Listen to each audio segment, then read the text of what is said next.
From Keene in the Shire, the Liberty Media capital of the world, this is Daryl W. Perry, host of FPP Radio News for Friday, January 1st, 2016. Silver is trading at $13.87 per ounce. Gold is valued at $1,061 per ounce. And according to BitcoinAverage.com, the average price of Bitcoin is $433.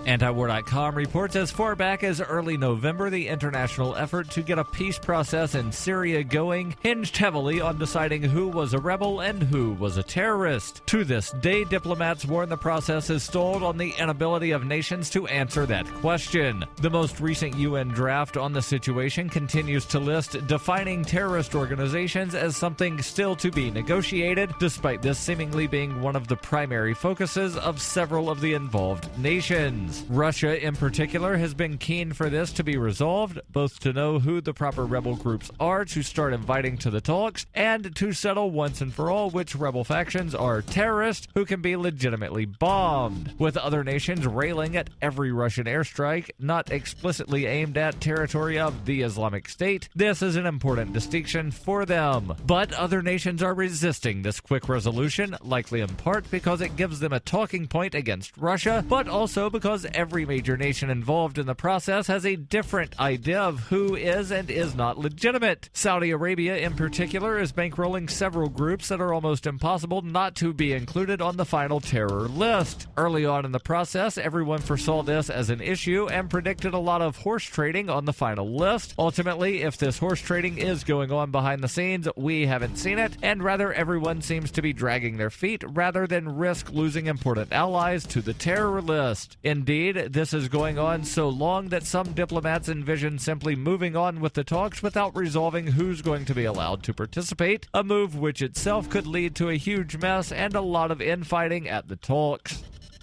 Bitcoin Not Bombs is a launching pad for nonprofits and social entrepreneurs into the financial freedom of the Bitcoin economy. Bitcoin Not Bombs offers premium publicity campaigns designed to facilitate an organization's adoption of Bitcoin as a payment system and to fully capitalize on that decision in their fundraising efforts. Bitcoin Not Bombs is fully committed to being the hub of the nonprofit sector of the Bitcoin economy, maximizing the potential cross-promotion of all our clients and commercial partners. To learn more, visit bitcoinnotbombs.com. UPI reports Twitter reached an agreement with government accountability groups to revive a service that allows users to see politicians' deleted tweets. The service, called Pullet Whoops, is a product of the Sunlight Foundation and the Open State Foundation, two government transparency groups. It was effectively shut down in June when Twitter revoked access to their API. Twitter told Gawker in June that preserving deleted tweets violated Twitter's developer agreement. Twitter released a statement on Thursday announcing an agreement with the two groups that would allow the service to continue, saying, "We look forward to continuing our work with these important organizations and using Twitter to bring more transparency to public dialogue." Pullet Whoops was launched in 2010 in more than 30 countries.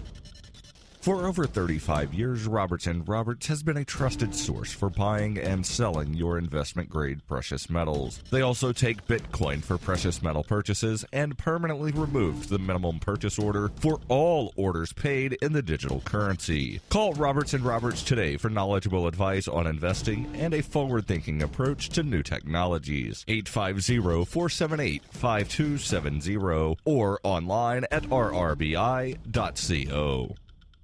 Reuters reports Europe ushered in the new year with heightened security fears on Friday as German police evacuated two train stations in Europe, citing a tip about a planned militant attack, and Belgium arrested 3 people over an alleged plot. Security forces in many capitals were on raised alert after a year of militant attacks, the biggest of which killed 130 people in Paris in November and was claimed by the Islamic State. Soldiers were on the streets of Paris, and police forces in London, Madrid, Berlin, and Istanbul increased their presence as Europeans turned out to celebrate the arrival of 2016. In New York City, police tightened security for the traditional New Year's Eve dropping of the crystal ball in Times Square, where more than 1 million people were expected to attend. Celebrations in Germany took on a somber note when police warned of a possible terror attack and evacuated 2 train stations in Munich.